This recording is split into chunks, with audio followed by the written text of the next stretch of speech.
The Foundation House është organizata e cila qëndron pas Dokutekut, pra jemi organizatorët këç të Dokutekut, ku këtë vit po e shënojmë edicionin e 12.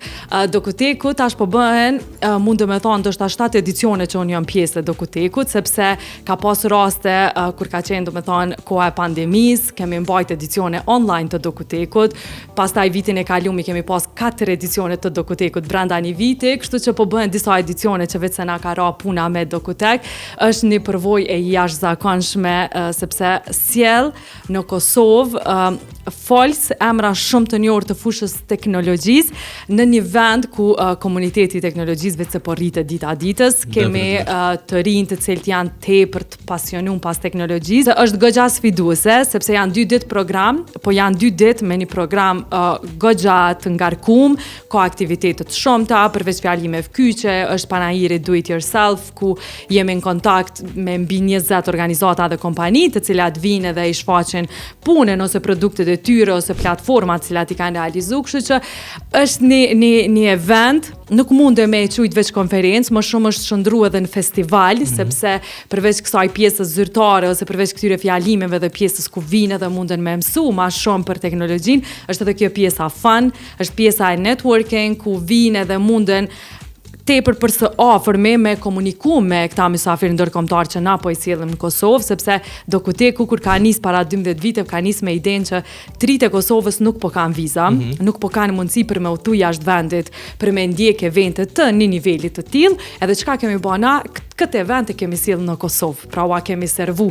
Ka qenë fakti që fokusin më të madh kemi pas te inteligjenca artificiale, s'kemi pas qysh me anashkalu, sepse është kryefjala, ka shkaktuar revolucionin krejt botën, edhe e mira e krejt kësaj është që na kemi pa që ky revolucion është prit shumë mirë edhe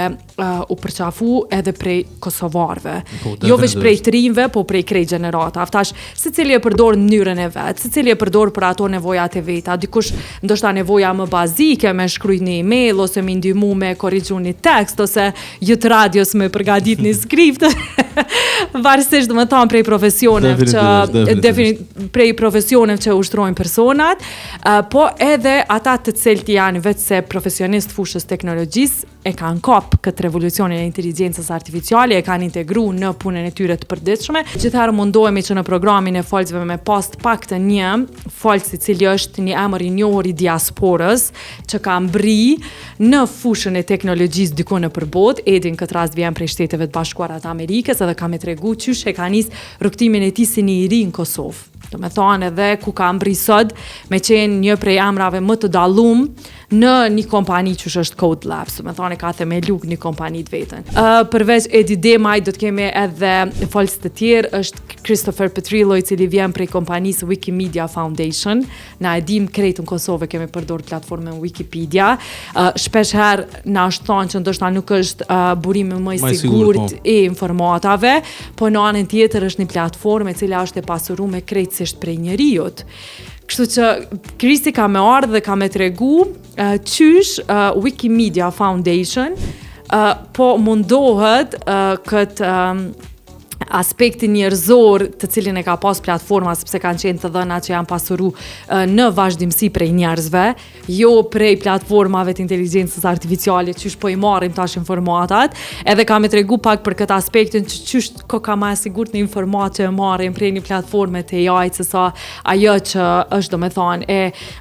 e punuar direkt nga njeriu, edhe njëjtën kohë ka me tregu se qysh Wikimedia po ju përshtatet këtyre zhvillimeve me inteligjencë artificiale dhe qysh kanë me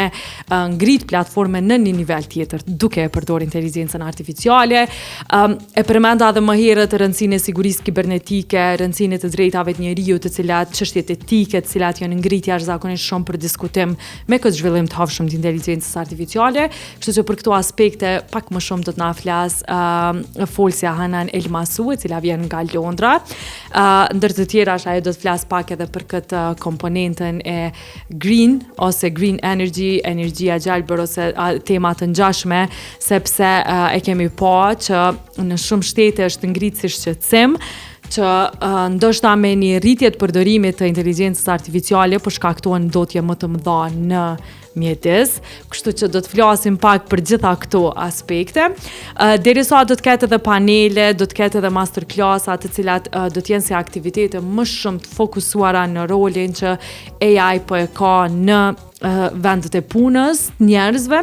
sepse nga njerë njerëzit ose e kemi pa që është kriju një frikë generale që shumë profesione do të mbesin pa punë për shkak se AI do t'i zëvendësoj, do të mbriti zëvendësoj,